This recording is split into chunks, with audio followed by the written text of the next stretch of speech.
folks, and welcome to Subjective Thoughts. And our comic for today is Mouse Guard Dawn of the Black Axe, Issue 1 by Boom Studios. Now, there is fighting, killing, and violence in this one, so if you are in any way squeamish, you have been warned. Also, spoilers. Alright, here's the team.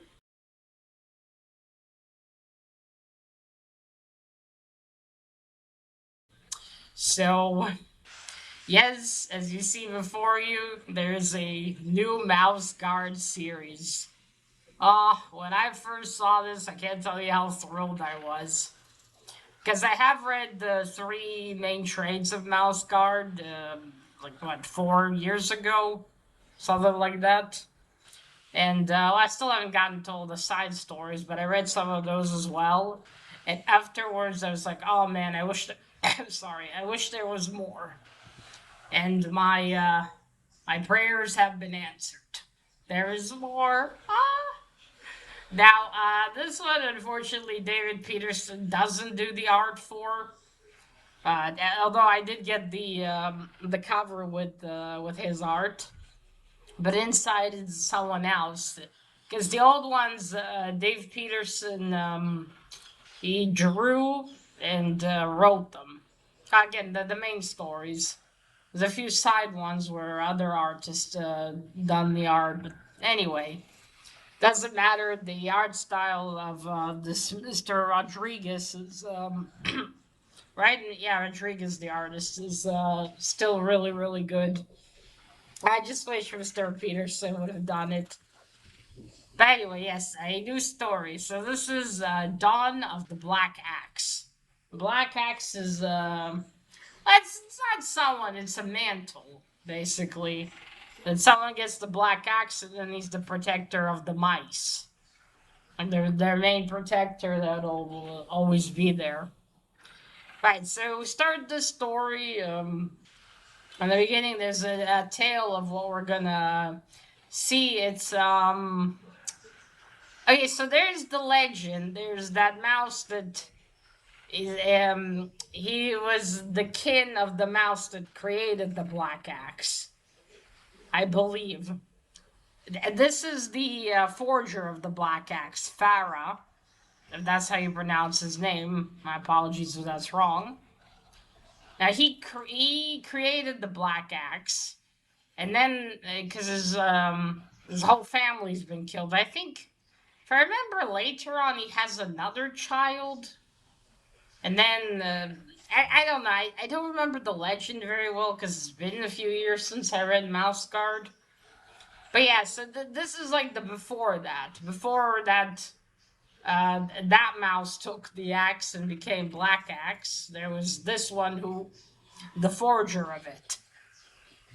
Alright, so we start, it's the nighttime, it's raining hard, and the mouse Farah, this one here, is going to Lockhaven, where the Mouse Guard, it's their like fortress, and he's dragging the axe with him.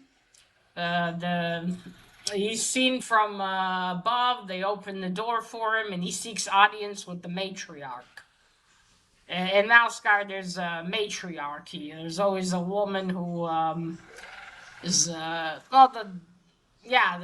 leader of them all, or the not leader, but the commander of all of them. So yes, he's led to see her. She's in a meeting with a few other Mouse Guard. One of them, a young one, this one here. His name is Bradrick. I always want to say Bordrick, but yeah, Bradrick. Yeah, so this is the legend of going to be the legend of Bradrick. So Bradrick is saying that he's seen effectively a big moose, or what did he refer to it as? Like, what's its name? An elk. Sorry, that he's seen an elk, but the other older mouse guards, the two there's Has two of them sitting in the room, and then his commander mouse lady. Anyway, yeah, and they tell him there have been no signs, and no feces even of an elk. You must have, maybe you're crazy. And then Farah comes in, and the matriarch asks him, Farah, what brings you here tonight? And then he tells them that his whole family has been killed, eaten by the snakes that are, as it turns out, they're surrounding the mice all over. So this one snake, there's 5 of them. So one of these snakes has killed his wife and 3 daughters. And he poured all his grief and his sorrow and everything into creating the black axe, into hammer and anvil, as he says. And he wishes to pass on the axe to someone to avenge his family. But the matriarch, she says, we have no mouse to spare. I have no captain, anyone I can send. We're already spread thin. But Bradrick is very touched. He even cries by his story. And he does want to help. But then he's told, and he has an argument with one of the older mouse guards. That it really is crazy. But then he's told by his commander to arrange for Farah to be escorted with the next patrol to where he lives, to go with the mice guard. They're going to patrol there. So Farah runs, not Farah, Broderick runs after Farah, grabs the axe, and tells him, wait, I will do it. I was to say that to him. And it tells him, okay, there it is. Perhaps I imagine my own conscience, or the veil between, okay. And I'm guided by the spirit of an ancient giant. Because he says, I'll do it alone. Feels like that's his, what did he tell him? I will take your burden. Okay, yeah. And now, because Broderick didn't have anything, he didn't have a family, no friends, he had nothing. And then he came to Lockhaven, to the guard mice, and he got everything. And so Farah's like, all right, I deem you, from now on, you'll be called the Black Axe. Then a little later that night, Bradrick and Farah are in some room going over a map. Because like I've said before, there are 5 snakes. And because of them, mice everywhere are in danger. And Bradrick thought even further on. He's not just going to avenge Farah's family. He is also going to kill all those snakes. Because the areas beyond, they can't go to them because of these snakes. So they have, let me just make sure, 5 of them. Yeah, because he says, but I only asked for, and he said, yes, but I need to free all of the mice so future generations can, continue on there. What's the extent? And you see that outside of the room, the matriarch is listening, and she's clutching her fist. Then we see Bradrick outside, leaving Lockhaven, carrying a big bundle with food. He's got the black axe, and he keeps going, and then the elk that he talked about appears. And it's true, it seems that he is a spirit, a guiding spirit, actually. And he goes to, he tells, Bradrick tells him, oh, there you are. I wonder where you've went. I've been going around for 3 days, and I've kept losing my way. And the elk's like, well, I come and go as I please, but all right, then I will lead you. So, yeah, Broderick can see a spirit of an elk that is going to guide him on his journey. And, but the elk tells him, you're not a warrior, you're not a survivalist. He has a vision in surviving. What are you gonna do? But Broderick says, well, my will is very strong, and I'm determined. My will and determination. Sorry about sirens. So the elk, not gives in, but says, all right, I will guide you. So they start going, crossing woods, rivers. At some point, Broderick stops to eat something. And, okay, here's something in there that I don't get. When they're across the river, Broderick is sitting on the head of the elk. So is he a spirit, or is Broderick imagining all of that? Now, yes, I would think this is all in his head anyway, that only he can see the elk, but what, is he... What, can he actually pick up Broderick? And if he's a sort of spirit, how is he tangible? That one I was like, wait.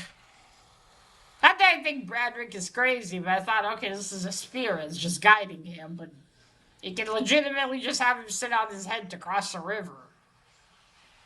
Okay, that's something, I suppose. Alright, moving on. So they get to the place of one of the snakes. He leads them to the eldest snake that is there. So Broderick stops there, releases a bundle, and yeah, they tell him this is the eldest snake. I'm not gonna bother with the names because I'm certain I will be able to pronounce them properly anyway. And then the snake comes out, and he's you can see he's old by his eyes and everything. And the elk says he's angry that you have awoken him. And the snake naturally charges at Broderick, knocks him over. The axe goes flying. Broderick's food is flying. But he quickly it tries to get up, but then the snake attacks again. Then the elk tells him he is blind. So Broderick takes off his helmet. Oh, that's another thing. Farah gave him a helmet. He takes off his helmet and throws it, and makes a noise. The snake goes after that, and Broderick runs to get the black axe. He grabs it, and then he starts fighting with it. He almost cuts off the little part of the tail from the snake. Then he keeps fighting him. He hits him some more. The snake bites him, but there's no poison, just a wound. Then he hits him on the head with the axe, and he thinks that's it. He killed him. And the elk says, is he dead? And Broderick says, can you not smell it? And the elk replies, I do not smell death. And yes, indeed, a moment later, because Broderick took out the axe and he's got it, the snake tries to attack him again. This time, Broderick hits him even harder on the head with it. And that's it. He is finally dead. And Broderick goes and sits down and essentially tells the elk, you could have helped me. You could have stomped him, picked him up with your teeth, but you did nothing. I thought you were here to help me, to guide me. He's sitting there inspecting his wound. And the elk says, I am here to guide you, not to do this for you. And if you fight with me, we won. I will just leave you. Yeah, how did he say that to him? That's the art. That's an ugly snake. There it is. Broderick, axe wielder, I am your guide. I do not fight your battles, we won. Quarrel with me, and I help you no longer. And he disappears. Okay. Now for the cover. I'm quite happy I got the David Peterson one. This is B. Cover A is drawn by Mr. Rodriguez. Now, what also looks good, but I do love the David Peterson one, of course. I just realized. I wonder where the. I think the names here are all the way in the back. Yeah. Oh, but the colors are by David Peterson, at least. But the artwork is still by Gabriel Rodriguez. Okay. All right. Let me show you some of the art. Oh, there we go. Mr. Rodriguez has a very good art style as well. It fits the story, of course. But again, I'm just nostalgia for Mr. Peterson to do this. But regardless, this is a fantastic art style as well for the Mouse Guard stories. You see, there's Farah carrying the axe. And this is Lock Heaven. Though, I forgot to say also, this is like years before. Because in the main series, it is already. The year is 11. Or 1,100 something is the year. But here you see it's only 915. Oh, yeah, it's years before. Many, many years. There he is. As the guard lets him in, he seeks an audience with the matriarch. What's her name? Seb Beyond. I'm probably butchering that. Oh, yeah. Yeah, now looking at the colors, this is indeed David Peterson. Okay. That's it. It's new, so I can't show you the whole thing. Oh, all right.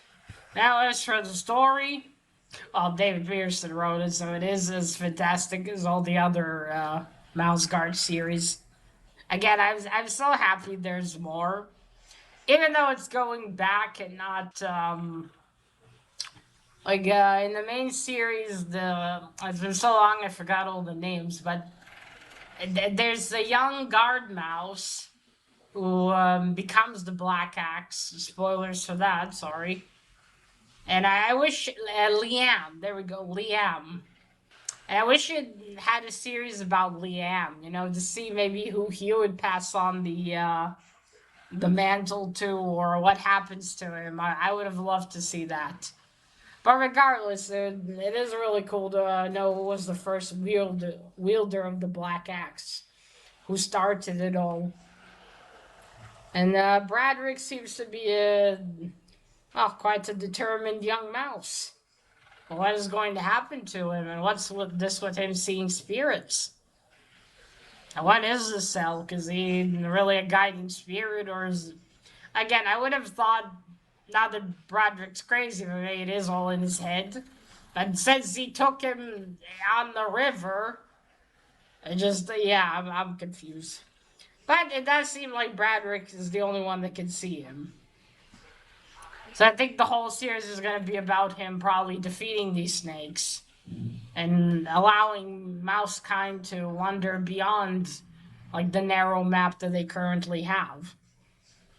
And of course, he does succeed because later on the areas grow much larger. And it's interesting how he's going to change along this journey because it's going to be very hard. And something else I forgot to say, since he chose to take the Son, he's been essentially banished from the Mouse Guard, obviously. I think the matriarch, hearing all of this, got very upset with him defying her. That's it. He's no longer a Mouse Guard, and he is probably now scratched out of the records. But it's a price he pays for, making a better future for all of them. Safer. That's left to be seen how he'll be in the end of the journey. The start of the journey is always easy. It's continuing on that's really hard, isn't it? But yeah, I'm so happy there's more, and I look forward to the rest of the issues. It's so exciting. Yeah, good, really good first issue. Sorry. We'll see. It's really pretty. Look at that. Yeah, we'll see how this continues. I can't wait for the next one. All right, folks. So that is it. Let me know what you thought of Mouse Guard Dawn of the Black Axe first issue, if you've read it. And let me know as well if you read the old Mouse Garden. What did you think about those stories? Alright, so that is it, folks. Remember, collect what you're passionate about and share it on YouTube. Bye!